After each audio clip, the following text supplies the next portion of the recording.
குருவடிகளே சரணம். Hello friends and viewers, எல்லாருக்கும் வணக்கம். ஸ்ரீ குரோதி வருடம் சித்திரை மாதம் 9 முதல் 15 வரைக்கும், அதாவது ஏப்ரல் 22 முதல் ஏப்ரல் 28 வரைக்குமான 2024 வருடத்திற்கான மேஷம் முதல் மீனம் வரை 12 ராசிகளுக்கான பலன் என்ன அப்படின்னு பார்க்க போறோம். இந்த வாரம் முழுக்க மேஷ ராசியில குரு பகவானும் சூரிய பகவானும் சேர்ந்தும், அதுக்கப்புறமா வாரத்தோட கடைசி 4 நாட்கள் இவங்களோட சேர்ந்து சுக்கிரனும், வாரம் முழுக்க கன்னி ராசியில கேது பகவானும், வாரத்தோட முதல் 2 நாட்கள் கும்பராசியில சனி பகவானும் செவ்வாய் பகவானும் சேர்ந்தும், அதுக்கப்புறம் தனித்து சனி பகவான் மட்டும் மீன ராசியில ராகு பகவானும் புதன் பகவானும், முதல் 3 நாட்கள் சுக்கிர பகவானும், வாரத்தோட 3வது நாள்ல இருந்து 7வது நாள் முழுவதும் செவ்வாய் பகவான் இவங்களோட சேர்ந்தும் சஞ்சாரம் பண்றாங்க. வாரத்தோட முதல் 2 நாட்கள் சந்திரன் கன்னி ராசியில அஸ்தம் 2 மற்றும் சித்திரை 2ஆம் பாதத்திலையும், அடுத்த 2 நாட்கள் துலாம் ராசியில சுவாதி 2 விசாகம் 1 இந்த நட்சத்திர பாதங்கள்லையும், 5 மற்றும் 6வது நாள் விருச்சிக ராசியில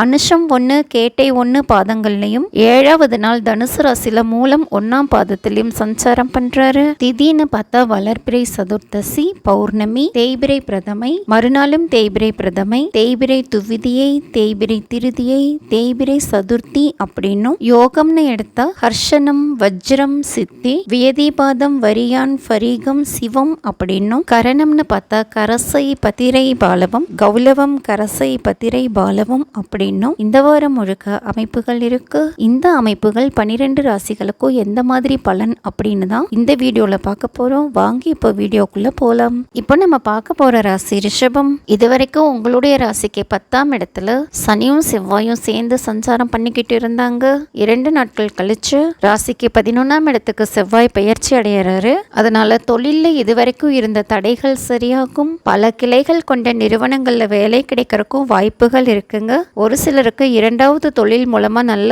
ஆதாயம் கிடைக்கும். ராசிக்கு 11ஆம் இடத்துல வாரத்தோட முதல் பாதி சுக்கிரன், செவ்வாய், புதன், ராகு இணைவு இருக்கிறதுனால உத்தியோகத்துல நல்ல லாபம் கிடைக்கும். குழந்தைகள், பூர்வீக சொத்துக்கள் இதனாலயும் நல்ல லாபம் கிடைக்கும். 5ஆம் இடத்துக்கு செவ்வாய் ராகு பார்வை இருக்கிறதுனால ஒரு சிலருக்கு புத்திரபாகியம் கிடைக்கிறதுக்கும் யோகம் இருக்கு. வாரத்துடைய 2ஆம் பாதி ராசிக்கு 12ஆம் இடத்துல குரு, சூரியன் இவங்களோட சேர்ந்து சுக்கிரனும் சஞ்சாரம் பண்றாரு. அதனால வெளியூரில் இருந்து திருமண வரன் வர்றதுக்கு வாய்ப்புகள் இருக்கு. படிப்பு, சொத்துக்கள் சம்பந்தப்பட்ட விஷயங்களுக்கு நல்ல வளர்ச்சி இருக்கு. எதிர்பார்த்த லாபங்கள் திருப்தியா கிடைக்கும். இன்னுமே ராசிக்கு 5ஆம் இடத்துல தான் கேது பகவான் சஞ்சாரம் பண்றாரு. அதனால சித்தர்கள் வழிபாடு, ஜீவ சமாதி வழிபாடு பண்றதுனால மனம் தெளிவா இருக்கும். வாரத்தோட முதல் 2 நாட்கள் சந்திரன் கேதுவோடு சேர்ந்து சஞ்சாரம் பண்றதுனால இளைய சகோதரம், சுய முயற்சிகள் இதுல எல்லாம் கொஞ்சம் கூடுதல் கவனம் எடுத்துக்கணும். அடுத்த 2 நாட்கள் சந்திரன் ராசிக்கு 6ஆம் இடத்துல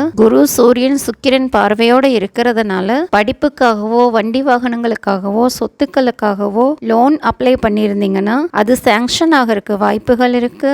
5 மற்றும் 6வது நாள் சந்திரன் ராசிக்கு 7ஆம் இடத்துல சஞ்சாரம் பண்றாரு. அதனால இளைய சகோதரத்துக்கு விருப்பம் போல திருமணம் நடக்க வாய்ப்புகள் இருக்கு. ஒரு சிலருக்கு திருமண தேதி மாறுறதுக்கும் வாய்ப்புகள் இருக்கு. வாரத்தோட கடைசி நாள் ராசிக்கு 8ஆம் இடத்துல சந்திரன் இருக்காரு. அதனால வேலையாட்கள், உணவு சம்பந்தப்பட்ட விஷயங்கள் இதுலெல்லாம் கவனமா இருக்கணும். சுய முயற்சிகள் தாமதமானாலும் கொஞ்சம் தள்ளி போடுறது நல்லது. மொத்தத்துல நரசிம்மர் வழிபாடு, சயனகோல பெருமாள் வழிபாடு பண்ணுங்க. உங்களுக்கு இந்த வாரம் முழுக்க எல்லா நன்மைகளும் கிடைக்கும். என்ன ஃப்ரெண்ட்ஸ், நான் சொன்ன விஷயங்கள் சரியா இருக்கான்னு செக் பண்ணி பாருங்க. சரியா இருந்தா கமெண்ட்ல சொல்லுங்க. இந்த வீடியோ உங்களுக்கு பிடிச்சிருந்தா லைக் பண்ணுங்க, ஷேர் பண்ணுங்க, மறக்காம சப்ஸ்கிரைப் பண்ணுங்க. தேங்க்யூ.